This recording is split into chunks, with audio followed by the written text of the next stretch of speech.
Imagine coming home one day, expecting nothing out of the ordinary, only to stumble upon a truth so dark, so unimaginable, that it would forever change the course of your life. This is the story of Elizabeth, a mother whose life was shattered in a single afternoon by the ultimate betrayal from the two people she loved most, her children. Today we'll take you through every heart-wrenching detail of that fateful day. Stay with us, because this is a story that will grip your heart and never let go. It was a warm, breezy afternoon. Elizabeth had just finished work early, excited about the idea of a spontaneous family dinner. She had picked up groceries, planning to cook her kids' favorite meal, something simple but comforting. For Elizabeth, it was a way to bring everyone together after a hectic week. She had always believed that family dinners were where bonds grew, where stories were shared, and where the heart of the family lived. As she pulled into the driveway, Elizabeth smiled to herself. Her son James and her daughter Emma were both teenagers, but they were still close to her in that way only a mother could understand. They were good kids, or at least that's what she had always thought. She opened the front door quietly, eager to surprise them with her early return. The house was unusually silent. Normally she'd hear music, the TV, or the sounds of her children talking, laughing, or just being teenagers. But today, it was still. Too still. But Elizabeth didn't think much of it. She figured they were in their rooms, probably studying or just resting. She placed the groceries on the kitchen counter and made her way upstairs, intending to tell them about her dinner plans. But as she approached James' room, she heard something strange. It wasn't loud, but it was a sound that caught her attention. A muffled sound, something off. Her hand froze on the doorknob. Elizabeth's heart pounded a little harder. She didn't know why, but something about the quiet, the stillness, and now this unfamiliar noise made her uneasy. She slowly turned the knob and pushed the door open, just a crack. What she saw next would forever change her life. There, in James' bed, were her children, James and Emma, tangled together in a way that no brother and sister should ever be. The sight hit her like a punch in the chest. Her breath caught in her throat. It was like her mind was trying to protect her from fully understanding what she was seeing, but the truth was undeniable. This wasn't a mistake. It wasn't a misunderstanding. Her legs felt like they would give way. Her mind raced, trying to grasp the situation. How could this be happening? How could her children, the ones she had raised with so much love and care, betray her in such a way? For a moment, she was frozen, as if time itself had stopped. Elizabeth couldn't move, couldn't speak. All she could do was stare in horror. The image of her son and daughter, so intertwined in this forbidden act, was burned into her mind. It felt like a nightmare, but no matter how much she wanted to wake up, she couldn't. Elizabeth's shock quickly turned into rage. Her body finally moved, and with a loud, trembling voice, she screamed their names. "James! Emma!" The sound of her voice, filled with pain and fury, shattered the silence. James and Emma leaped apart, their faces pale and terrified. They knew they had been caught, and the realization of what they had done, now out in the open, left them speechless. They fumbled to cover themselves, but it was too late. The damage had been done. Elizabeth stood there, her hands shaking, her chest heaving with a mix of anger, confusion, and deep, overwhelming sorrow. What is this? What are you doing?" Her voice cracked as she spoke, each word feeling like a knife twisting deeper into her heart. "How could you do this? How could you betray me and each other?" James and Emma couldn't look at her. Their heads hung low, their eyes filled with shame. They tried to speak, but no words came. What could they possibly say to explain this? There was no explanation, no excuse that could make this right. For Elizabeth, it was as if her whole world had collapsed in that single moment. She had always prided herself on being a good mother, raising her children with love, care, and strong moral values. But now, all of that seemed like a lie. How had she not seen this coming? How had she missed the signs? She felt like a failure, not just as a mother, but as a person. The betrayal wasn't just about what James and Emma had done. It was deeper than that. It was the shattering of everything she had believed in. The trust she had in her children, the family she had worked so hard to build, it was all crumbling around her. The love she had always felt for them was now mixed with disgust, anger, and a sense of loss so profound, it was almost unbearable. Elizabeth felt sick. Her mind raced with questions. How long had this been going on? Was this the first time? Or had it been happening behind her back for weeks, months, maybe even years? The thought made her stomach turn. She couldn't even begin to comprehend it. She wanted to scream, to cry, to run away. But she was their mother, and no matter how badly they had hurt her, she still loved them. That love, though now tainted by betrayal, was still there, and it was that love that made everything hurt even more.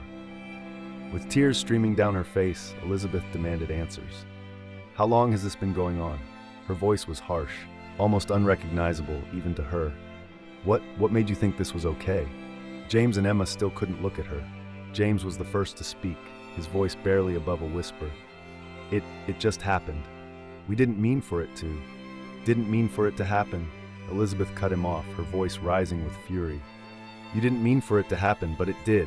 And now what? What am I supposed to do with this? What am I supposed to do with you? Emma began to cry, her sobs quiet at first, but quickly growing louder. Mom, we're sorry. We didn't know how to stop it. Stop it? Elizabeth repeated, her voice cold. You should have never started it. Your brother and sister. Do you even understand how wrong this is? What you've done to this family? The weight of Elizabeth's words hung in the air, suffocating them all. The room felt smaller, the walls closing in around them. Elizabeth couldn't even look at her children anymore. The pain was too much. She turned her back on them, unable to bear the sight of the people who had once been her entire world. In the days that followed, Elizabeth could barely function. She went through the motions of life, but inside she felt hollow. The once vibrant home was now a place of silence and shame. James and Emma avoided each other, and more importantly, they avoided their mother. The guilt they felt was crushing, but the tension in the house was unbearable. Elizabeth tried to process everything, but the more she thought about it, the more lost she felt. Every time she closed her eyes, she saw the image of them together, an image that haunted her day and night. How could she ever look at them the same way again? How could she ever trust them again? She considered sending them away, separating them, but what would that solve? The damage was already done, and she couldn't bring herself to tell anyone. The shame was too great. What would people think of her family, if they knew the truth? The burden of this secret weighed heavily on her shoulders, pressing her deeper into isolation and despair. After weeks of silence, something changed. Elizabeth realized she couldn't live like this anymore. She couldn't carry this secret alone, and she couldn't let it destroy her family. As painful as it was, they needed help. They needed to talk about what had happened, to face it head on, no matter how much it hurt. One evening, she called James and Emma into the living room. Her voice was calm, but there was a sadness in her eyes that hadn't been there before. We need to talk, she said, her tone soft but firm. I can't keep pretending this didn't happen. We need to figure out how to move forward together.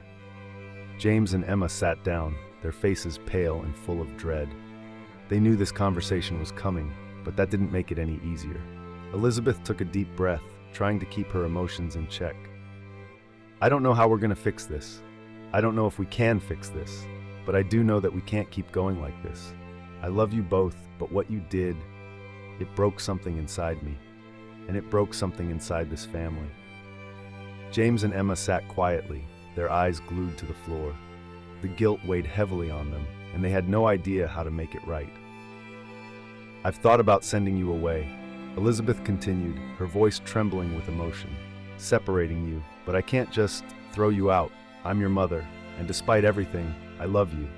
But this, she paused, struggling to find the words, this can't happen again, ever. James was the first to speak, his voice cracking with emotion. We're sorry, Mom. We didn't mean for things to get this bad. It was a mistake. We know that, and we'll never do it again. Tears welled up in Emma's eyes as she nodded in agreement. We're sorry, Mom. We don't know how we got here, but we're so sorry. Please don't hate us.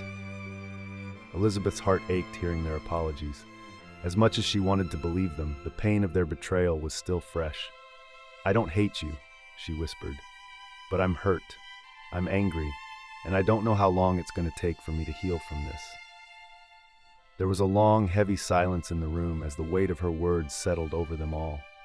For the first time in weeks, everything was out in the open. No more secrets, no more pretending. But with the truth came the reality that healing would be a long and difficult journey. In the weeks that followed, Elizabeth took the first steps toward healing. It wasn't easy. There were days when the pain seemed too much to bear, and the memories of what she had seen would flood back, leaving her feeling broken all over again. But she knew that, for her family to survive this, she needed to seek help. She found a therapist who specialized in family trauma, and though it was one of the hardest things she had ever done, she brought James and Emma with her to their first session. They were reluctant at first, but deep down, they knew it was the only way forward. In therapy, they began to talk openly about what had happened. The sessions were raw and emotional, filled with anger, sadness, and confusion. But over time, those conversations began to shift. Slowly, they started to understand why things had spiraled out of control and how they could prevent something like this from ever happening again. It wasn't just about what James and Emma had done, but about the broken dynamics in the family that had allowed it to happen in the first place. Elizabeth had to face her own guilt. Guilt for not seeing the signs, for not being as present as she should have been, for allowing the distance between her and her children to grow. James and Emma had to face their shame and learn to rebuild the trust they had shattered. They had to come to terms with their actions, not just as siblings, but as individuals who needed to understand their boundaries, their mistakes, and their futures. Months passed, and while the pain didn't disappear overnight, something began to change in the house. There was a shift, a sense of renewal. It was as if by confronting the darkness, they had begun to make space for light again. The family dinners that Elizabeth had once cherished returned, though they were quieter now, more reflective. James and Emma, once inseparable in their secrecy, started to develop healthier, more independent relationships with each other and with their mother. They were no longer bound by the dark secret they had shared. Instead, they were working toward a future where they could be siblings again. Siblings who had made a terrible mistake, but who were trying to find their way back to each other. Elizabeth, too, found her own path to healing. She still had moments where the betrayal stung, where the memories resurfaced like old scars. But those moments were becoming fewer and farther between. She had learned to forgive, not just her children, but herself. The bond between them, though forever changed, was starting to mend. This story is about a mother's unimaginable heartbreak and her journey toward forgiveness and healing. It's a reminder that even in the face of the deepest betrayals, there is always a path forward. Though it may not be easy and it may not be clear, it's there. Elizabeth's story is a testament to the strength of family, the power of love, and the difficult, painful, but necessary road to redemption. Thank you for staying with us through this emotional journey. If this story moved you, don't forget to like, subscribe, and share your thoughts in the comments below. What do you think about Elizabeth's decision to seek therapy and work toward healing? Could you have done the same in her position? Let us know what you would have done if faced with such a situation.